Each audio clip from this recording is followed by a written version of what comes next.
സാധനം വെച്ചിട്ട് മറ്റേ പിന്നെയാണ് മമ്മൂക്കയും മോഹൻലാലും വന്ന് വോയിസ് കൊടുത്തത്.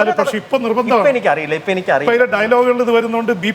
അപ്പൊ ഞാൻ പറയുന്നത് അവസാന നിമിഷം 3 ദിവസം കൊണ്ട് കഷ്ടപ്പെട്ടെന്ന് പറഞ്ഞാൽ എനിക്ക് പാച്ചിക്ക ഇത് പറഞ്ഞ പോലെയാണ്. ഈ പറഞ്ഞ പോലെ ഓടി വന്ന് നമ്മളടുത്ത് ഇങ്ങനെയൊക്കെ അങ്ങ് നിന്നിട്ട് പക്ഷേ നമുക്ക് ഇതൊന്ന് മാറ്റി പറഞ്ഞാലോ പാച്ചിക്ക ഇത് പറഞ്ഞത് ഓക്കെ അല്ലേ? അല്ല അത് ഓക്കെയാണ് പറഞ്ഞ പോലെ. പിന്നെ നമുക്ക് ഒന്നുകൂടി ഇങ്ങനെ പറഞ്ഞു അവസാനം ഏതോ ഒരു ഡയലോഗ് എനിക്ക് പറഞ്ഞിട്ട് ഞാൻ പറഞ്ഞു ഇതിൽ കൂടുതൽ എനിക്ക് വരില്ല എന്റെ പാച്ചിക്ക. ഞാൻ കരഞ്ഞു പോയി. കാരണം ഇതിൽ കൂടുതൽ വരില്ല. നമുക്കറിയാലോ നമുക്ക് എത്രയുണ്ട് കപ്പാസിറ്റി അറിയില്ല. അപ്പൊ അല്ല നിനക്ക് വരും പ്രശ്നമില്ല എന്നൊക്കെ പറയിപ്പിച്ച് അവസാനം സിനിമ കണ്ടപ്പോഴാണ് പുള്ളി നമ്മളെ കൊണ്ട് ചെയ്യിപ്പിച്ചതിന്റെ ഗുണം നമ്മൾ അറിയുന്നത്. അതിനെനിക്ക് സ്റ്റേറ്റ് അവാർഡ് കിട്ടുകയും ചെയ്തു.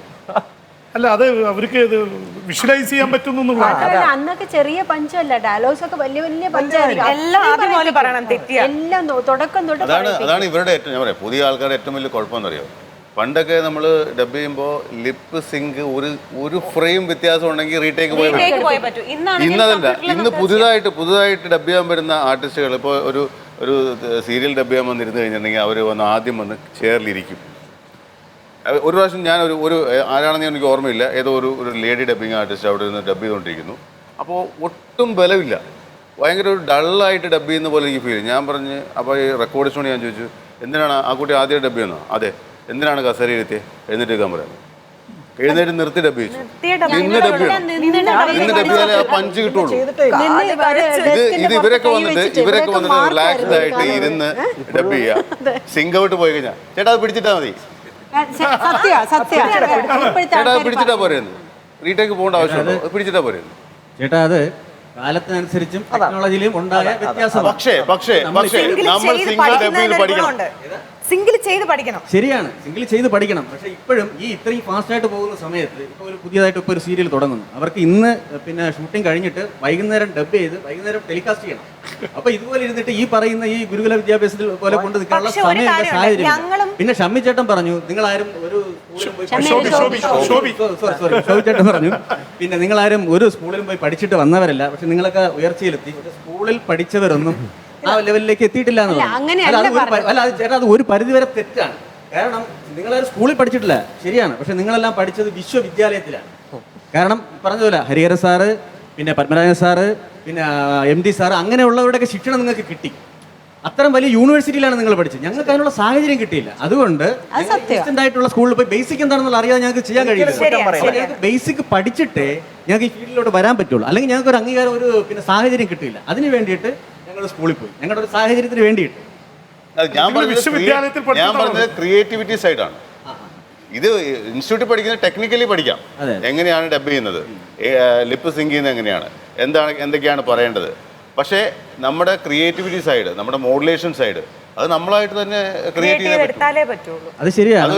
ഒരു ഡബിംഗ് ആർട്ടിസ്റ്റ് എന്ന് പറയുമ്പോൾ തീർച്ചയായിട്ടും ഒരു അഭിനേതാവ് കൂടിയായിരിക്കണം. കാരണം ഈ അഭിനേതാവ് ഈ ഡബിംഗ് ആർട്ടിസ്റ്റിന്റെ എന്റെ പേര് ബാലേന്ദ്ര ബാബു എന്നാണ്. തീർച്ചയായിട്ടും ഒരു നല്ല ഡബിംഗ് ആർട്ടിസ്റ്റ് നല്ല അഭിനേതാവായിരിക്കും, ഉറപ്പാണ്, സംശയമില്ല കാര്യത്തിൽ. പക്ഷെ ഒരു നല്ല നടൻ ഒരുപക്ഷെ നല്ല ഡബിംഗ് ആർട്ടിസ്റ്റ് ആവണമെന്നില്ല, ഒരിക്കലും അത് തെളിയിച്ചതാണ്. പക്ഷെ ഇന്നത്തെ ജനങ്ങൾ ഇതിന്റെ ടെക്നിക്കൽ സൈഡ് കൂടെ ചിന്തിക്കുന്നുണ്ട്, അവർ അതുകൂടെ നോക്കുന്നുണ്ട്. ഒരു കഥാപാത്രത്തിനെ കാണുമ്പോൾ അവർ തന്നെ അന്വേഷിക്കുന്നുണ്ട്. അല്ലെങ്കിൽ ആ ഒരു സിനിമ കഴിയുമ്പോൾ ലാസ്റ്റ് എഴുതി കാണിക്കുന്നത് ഈ കഥാപാത്രത്തിന് ഡബ് ചെയ്തതാര്, ശബ്ദം കൊടുത്തതാര്, ശബ്ദം വളരെ ശ്രദ്ധിക്കുന്നുണ്ട്. ഇന്നത്തെ ഒരു ഓഡിയൻസ് ആ ഒരു ലെവലിലോട്ട് വരുന്നത് കൊണ്ട് അപ്പം നമുക്കും ആ ഒരു നിലയിലുള്ളൊരു വില കിട്ടുന്നുണ്ട്.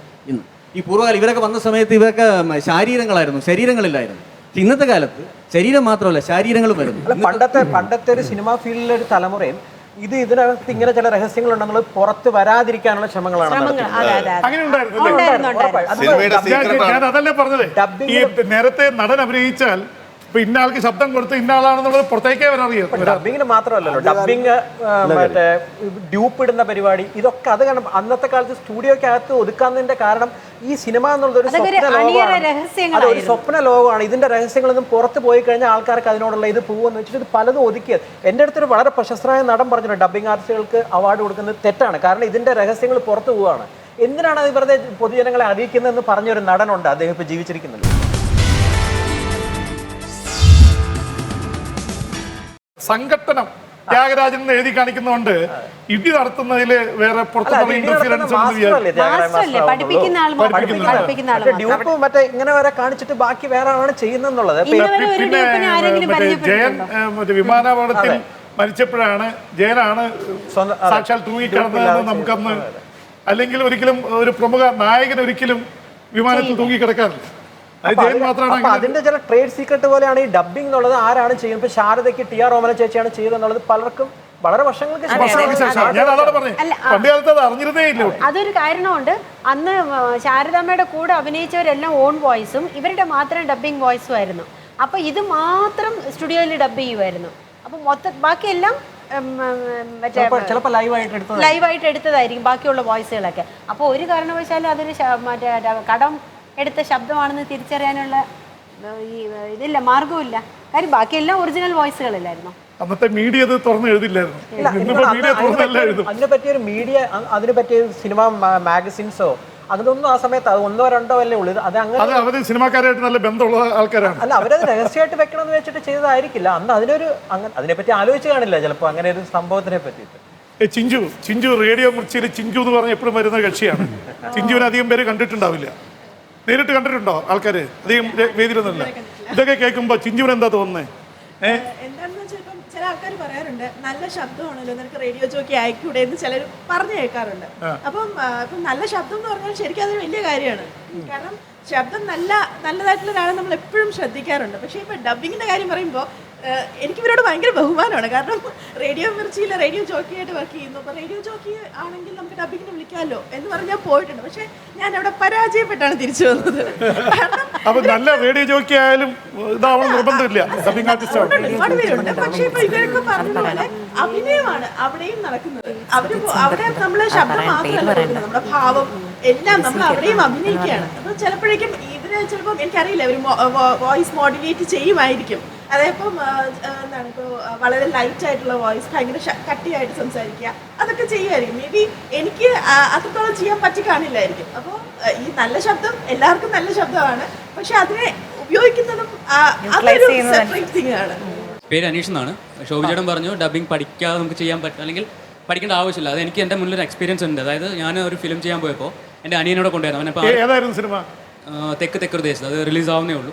അപ്പോൾ ചെയ്യാൻ പോയപ്പോൾ അനിയനെ കൂടെ കൊണ്ടുപോയിട്ടുണ്ടായിരുന്നു. അപ്പോൾ അവൻ ആദ്യമായിട്ട് എൻ്റെ കൂടെ സ്റ്റുഡിയോ കാണാൻ വേണ്ടി വരും. അപ്പം സ്റ്റുഡിയോക്കുള്ളിൽ കയറാൻ ചോദിക്കുക, ചേട്ടാ ഇവിടെ AC ഉണ്ടോ? ആ കൂളിങ്ങിൽ കണ്ടിട്ട് ഫീൽ ചെയ്തിട്ട് ചോദിക്കുകയാണ് AC ഉണ്ടോ? ആ ഉണ്ട് എന്ന് പറഞ്ഞ് കയറിയിരിക്കുകയാണ്. അപ്പം അവിടുത്തെ ഡയറക്ടർ ചോദിച്ചു അനിയൻ ചെയ്യുമെന്ന് ചോദിച്ചു. അപ്പോൾ ചെയ്തിട്ടില്ല, ആദ്യമായിട്ടാണ് ട്രൈ ചെയ്യാമെന്ന് ചോദിച്ചു. അപ്പോൾ ചെയ്ത് നോക്കാമെന്ന് പറഞ്ഞു. അങ്ങനെ അവൻ അതിൽ ആ ഒരു ക്യാരക്ടർ, ആ ഒരു ഹീറോ ക്യാരക്ടർ കുട്ടിക്കാലം അവൻ ആദ്യമായിട്ട് മൈക്കിൻ്റെ ഫ്രണ്ടിൽ വന്നിട്ട് 3ാമത്തെ ടേക്കിൽ, അതായത് ഫസ്റ്റ് ടേക്കിൽ ഡയലോഗ് ചെറിയൊരു തെറ്റ് വന്നു, 2ാമത്തെ ടേക്കിൽ വീണ്ടും ചെറിയ മിസ്റ്റേക്ക്, 3ാമത്തെ ടേക്ക് പക്ഷേ ഓക്കെ ആക്കി. ഞാനൊക്കെ ആദ്യമായിട്ട് ഫിലിം ചെയ്യാൻ പോയപ്പോൾ ഒരുപാട് ടേക്ക് എടുക്കേണ്ടി വന്നു. അവൻ പഠിക്കാണ്ട് അത് ചെയ്യാൻ കഴിഞ്ഞു. അതാണ് ക്രിയേറ്റിവിറ്റി, ജന്മസിദ്ധമായ കഴിവ് എന്ന് പറയും. താങ്കളെ പിന്നെ അതുപോലെ തന്നെ ശോഭി കൂടുതലും ചെയ്തിട്ടുള്ളത് വില്ലൻ വേഷങ്ങളാണ്. അപ്പൊ വില്ലൻ വേഷങ്ങൾക്കാണ് ശബ്ദം കൊടുത്തിട്ടുള്ളത്. അല്ല, കൂടുതലും ചെയ്തിട്ടുള്ള വില്ലൻ വേഷങ്ങളാണെന്ന് തീർന്നു പറയാൻ പറ്റില്ല. കാരണം വെച്ചാൽ സിനിമയിൽ വില്ലൻ വേഷങ്ങളും സീരിയലിൽ നായക വേഷങ്ങളും. ഓ, അങ്ങനെയാണ്. അത് ഏത് വേഷം ഏത് ഇതിനു വേണ്ടി ചെയ്യുമ്പോഴാണ് ഒരു സംതൃപ്തി തോന്നിയിട്ടുള്ളത്? എനിക്ക് രണ്ടും ഒരുപോലെ തന്നെയാണ്. ഇപ്പോൾ നായകൻ ചെയ്യുന്നത് കൂടുതൽ സംതൃപ്തി, വില്ലൻ ചെയ്യുന്നില്ല അത്ര സംതൃപ്തി കുറവ്, അങ്ങനെയില്ല. വില്ലനാണെങ്കിൽ കൂടുതൽ കിട്ടിയിട്ടുള്ള എനിക്ക് വില്ലൻ കഥാപാത്രങ്ങൾ ചെയ്യാനാണ് കൂടുതൽ ഇഷ്ടവും.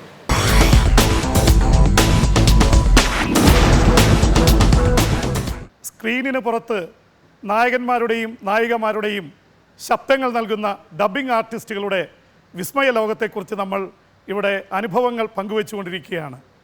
ഇതേക്കുറിച്ച് ഒരുപാട് കാര്യങ്ങൾ നമ്മൾ കേട്ട് കഴിഞ്ഞു. ഇനിയും ഒരുപാട് കാര്യങ്ങൾ കേൾക്കാനുണ്ട്. അത് അടുത്ത ആഴ്ച ഇതേ ദിവസം ഇതേ സമയം. അതുവരെ PP ജെയിംസ് സൈനിങ് ഓഫ്. അപ്പോൾ ആ ഹോട്ടലിൻ്റെ ഓണർ ഒരു വലിയ അദ്ദേഹം ഇപ്പോൾ ഒരു സിനിമ പ്രൊഡ്യൂസറൊക്കെയാണ് അദ്ദേഹം. അപ്പോൾ അദ്ദേഹം എൻ്റെ അടുത്ത് പറഞ്ഞു, എന്നാലും നിങ്ങൾ ഈ ഡബ്ബിംഗ് പോലെയുള്ള ചീപ്പായിട്ടുള്ള കാര്യങ്ങളൊക്കെ ചെയ്യുന്നത് എനിക്ക് ഭയങ്കര മോശമായിട്ട് തോന്നി എൻ്റെ അടുത്ത് പറഞ്ഞു. 90കളിൽ പറഞ്ഞ കാര്യമാണ് കേട്ടോ ഇത്. അപ്പം ഞാൻ ചോദിച്ചു, ഡബ്ബിംഗ് മോശമാണെന്ന് എന്താണ് ചേട്ടന് തോന്നാൻ കാര്യം? അപ്പോൾ ഇയാൾ ഇറങ്ങുമ്പോൾ പുള്ളിയെ സ്വീകരിക്കാൻ ഇവർ വരണ്ടേ. അപ്പോൾ അതിന് പുള്ളി പറഞ്ഞു, ഞാനിന്ന് ഇറങ്ങുമെന്ന് പറഞ്ഞിട്ട് ഒരു പട്ടികളെയും കണ്ടില്ലല്ലോ അങ്ങോട്ട്. ഇതാണ് ഡയലോഗ്. ഇത് IM വിജയൻ പറഞ്ഞിരുന്നറിയാം, ഞാനിന്ന് ഇറങ്ങുന്നിട്ട് ഒരു പട്ടികളെയും കണ്ടില്ല കൂടെ. ഈ അഭിനയിക്കുന്നവരുണ്ടല്ലോ, ഈ സ്റ്റുഡിയോ വന്ന് അവർ അഭിനയിച്ച ഡ്രസ്സൊക്കെ അവിടെ ഇട്ടിട്ട് പോകും. ഈ ഡബ് ചെയ്യാൻ ചെയ്യുന്ന നമ്മള് ഇതെല്ലാം എടുത്ത് വീട്ടിൽ കൊണ്ടു, അതാണ് നിനക്ക് തന്നത്. സാർ എത്രാമത്തെ ദാ എന്ന് വെച്ചാൽ എന്താ അർത്ഥം അറിയോ? താ ഥ ദാ ധ. ഇതിൽ എത്രാമത്തെ ദാ ആണെന്ന്, ഒക്കത്തിനും കൂടി ദാ എന്നാ ഇവർ പറയുന്നത്. തായാണോ ഥായാണോ എന്ന് ചോദിക്കാൻ അറിയില്ല. ഇപ്പൊ ചേട്ടന്റെ മുമ്പിൽ ഇരുന്നിട്ട് നാളെ അല്ലെങ്കിൽ എന്തെങ്കിലും കിട്ടാൻ വേണ്ടിയിട്ട് ചേട്ടന്റെ അടുത്ത് ആ ശരി ഓ അത് പറഞ്ഞില്ലെങ്കിൽ നാളെ ഇനി അടുത്ത സീരിയലിലേക്ക് ചിലപ്പോൾ അയാൾ വിളിക്കത്തില്ല, വെളിയിൽ ഇറങ്ങിയിട്ട് പറയുന്നത് ഞാൻ കേട്ടിട്ടുണ്ട്. അല്ല ഞാൻ എക്സാമ്പിൾ പറഞ്ഞതാ, ഞാൻ ഒരിക്കലും ചേട്ടന്റെ കാര്യം പറഞ്ഞതല്ല.